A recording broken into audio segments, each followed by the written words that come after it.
ሰላም ጤና ይስጥልን ውድ የቻናላችን ተከታዮች እንዴት አላችሁ እያል ጊዮን ዩቲዩብ ቻናል በኦንላይን በማስተማር ላይ ይገኛል። የምናስተምረው አማርኛ፣ እንግሊዘኛ፣ ሂሳብ እና እንዲሁም ሌሎችን የትምህርት አይነቶች ሲሆን በየትኛውም ሀገር ሆናችሁ በኦንላይን መማር መከታተል የምትፈልጉ ታች ቪዲዮ ላይ ባስቀመጥነው ስልክ በኢሞ፣ በዋትስአፕ፣ በቴሌግራም ሃሎ ይበሉን፣ ይደውሉልን፣ መማር መከታተል ይችላሉ። ውድ የቻናላችን ተከታታዮች እንዴት አላችሁ? በያላችሁበት ሰላማችሁ ይብዛየን። ዛሬ ደግሞ ይዘንላችሁ የመጣን የአማርኛ ቃላት ምስረታ ነው። ቃላት ምንድነው? ቃላትን እንዴት እንመሰርታለን የሚለውን በዚህ ቪዲዮአችን በደንብ አድርገን ቃላትን እንዴት ማንበብ መጻፍ እንዳለብን ጥንቅቅ አድርገን ማየት እንችላለን ማለት ነው። ከዛ በፊት በኦንላይን መማርና መከታተል ለምትፈልጉ ከታች ቪዲዮ ስር ባስቀመጥነው ስልክ በቴሌግራም፣ በኢሞ፣ በዋትስአፕ በማንኛውም ሶሻል ሚዲያ እናንተ የምትጠቀሙበት ደውሉልን። አማርኛ መናገር ማንበብ መጻፍ የምትፈልጉ አማርኛን አቀላጥፋችሁ ማንበብ መጻፍን እስከምትችሉ ድረስ እናስተምራችኋለን ማለት ነው። ወደ ቪዲዮአችን ስንገባ እያንዳንዳቸውን እንዴት አገጣጥመን እንደምናነባቸው ፊደሏ ማን እንደሆነች እያየን ይህን ቪዲዮ እንቀጥላለን ማለት ነው። እሺ ይቺ ማን ነች? ሸ ነች። ይቺ ለ፣ ይቺ መ። እስኪ በአንድ ላይ አገጣጥመን ስናነበው ምን ይሆናል? ሸ ለ መ። ምን ይሆናል? ሸ ለ መ፣ ሸለመ፣ ሸለመ ይሆናል ማለት ነው። እሺ ይቺስ ማነች? አ። ይቺ በ። ይቺ ከበቤት አራተኛ ፊደል እግሯ አጠር ያለ ባ ብለን ምናነባት ባ። በአንድ ላይ አ በ ባ ምን ይሆናል? አ በ ባ፣ አበባ። እሺ ይቺስ ሀ። ይቺ ደግሞ ከበቤት ስድስተኛ ፊደል ብ ብለን ነው የምንጠራት ሀ ብ። ይቺ ደግሞ ከለቤት ስድስተኛ ፊደል ል ብለን ሀ ብ ል፣ ሀብል። ምን ብለን እናነባዋለን? ማለት ላይ ሀብል፣ ሀብል ብለን እናነባዋለን ማለት ነው። ሀብል ብለን እናነባዋለን። እሺ ይቺ ማናት? ከ። ይቺ ተ። ይቺ ማ። ከመቤት አራተኛ ፊደል ማ ብለን የምናነባት ነን። ከ ተ ማ። እስቲ ባንድ ምን ይሆናል? ከ ተ ማ፣ ከተማ። ምን ሆነ? ከተማ። እሺ ይቺስ ማነች?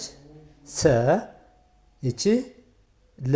ከለቤት አራተኛ ፊደል ላ ብለን ነው የምንጠራት ሰ ላ።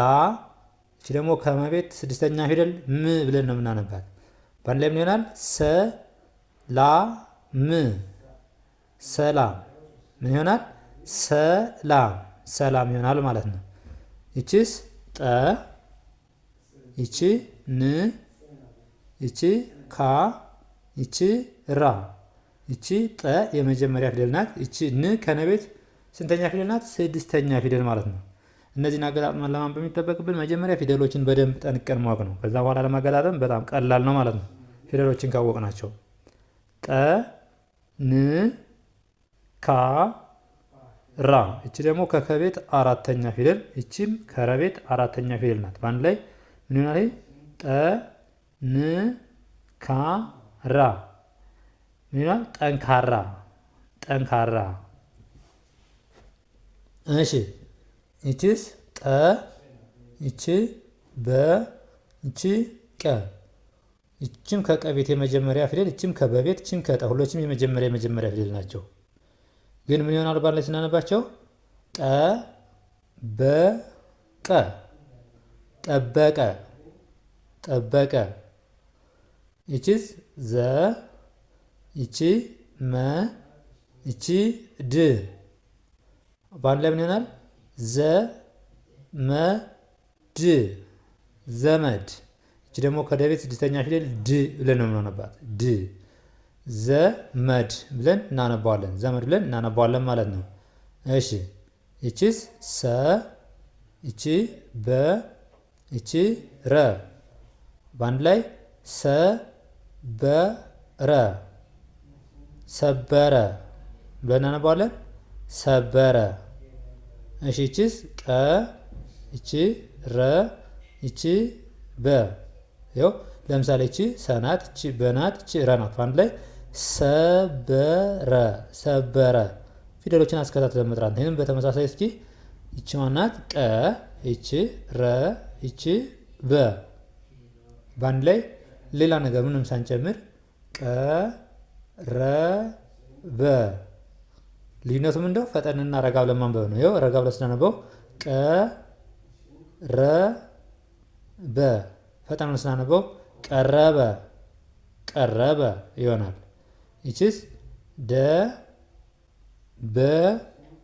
ደበቀ። እስኪ እቺ ደ፣ እቺ በ፣ እቺ ቀ። ደበቀ ምን ሆነ? ደበቀ፣ ደበቀ ይሆናል ማለት ነው። እሺ ይቺስ ገ፣ ይቺ መ፣ ይቺ ተ።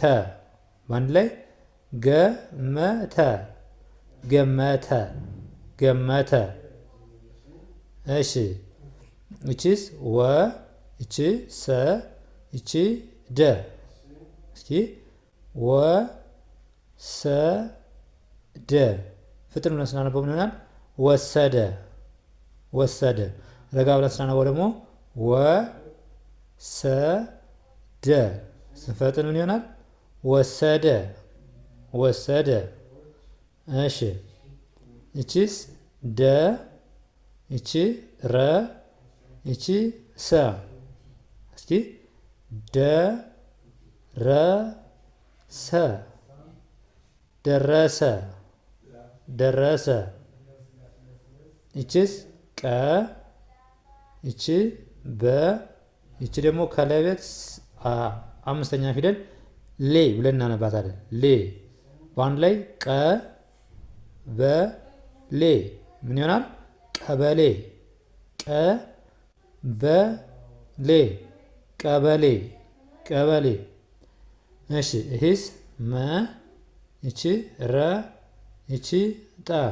እስኪ ረጋ ብለን ስናነበው መ ረ ጠ፣ መ ረ ጠ፣ መረጠ፣ መረጠ። እሺ ይቺ ማናት? ጀ፣ ይቺ መ፣ ይቺ ረ። በአንድ ላይ ምን ይሆናል? ጀ መ ረ፣ ጀ መ ረ፣ ጀመረ። ይቺ ማናት? ከመቤት ስድስተኛ ፊደል ም ብለን እናነባታለን። ይችን ደግሞ ከገቤት ስድስተኛ ፊደል ግ፣ ይችን ደግሞ ስድስተኛ ፊደል ከበቤት ብ ብለን ሁሎችም ስድስተኛ ፊደል ናቸው። ምን ይሆናል? በአንድ ላይ ም፣ ይቺ ግ፣ ይቺ ብ። ፍጥረን ስናነበው ም ግ ብ፣ ምግብ፣ ምግብ። እሺ ይቺ ማናት? ጀ፣ ይቺ በ፣ ይቺ ና። በአንድ ላይ ምን ይሆናል? ጀ በና፣ ጀበና፣ ጀበና። እሺ ይቺስ ከ፣ ይቺ በ፣ ይቺ ደ። በአንድ ላይ ምን ይሆናል? ከበደ፣ ከበደ፣ ከበደ። እንደዚህ እያደረጋችሁ ባጭሩ መለማመድ ማንበብ መጻፍ ትችላላችሁ ማለት ነው። ከዛ ውጭ በኦንላይን መማር መከታተል እንፈልጋለን። በአጭር ጊዜ አቀላጥፈን አማርኛን ማንበብ መጻፍ መናገር ሌሎችንም ትምህርት እንፈልጋለን ለምትሉ ቴሌግራም፣ በኢሞ፣ በዋትስአፕ በማንኛውም ሶሻል ሚዲያ ደውሉልን። ለዛሬ ዘንላቸው የመጣን ይህን ይመስላል። በሌላ ቪዲዮ እስከሚገናኝ መልካም ጊዜ፣ ሰናይ ቆይታ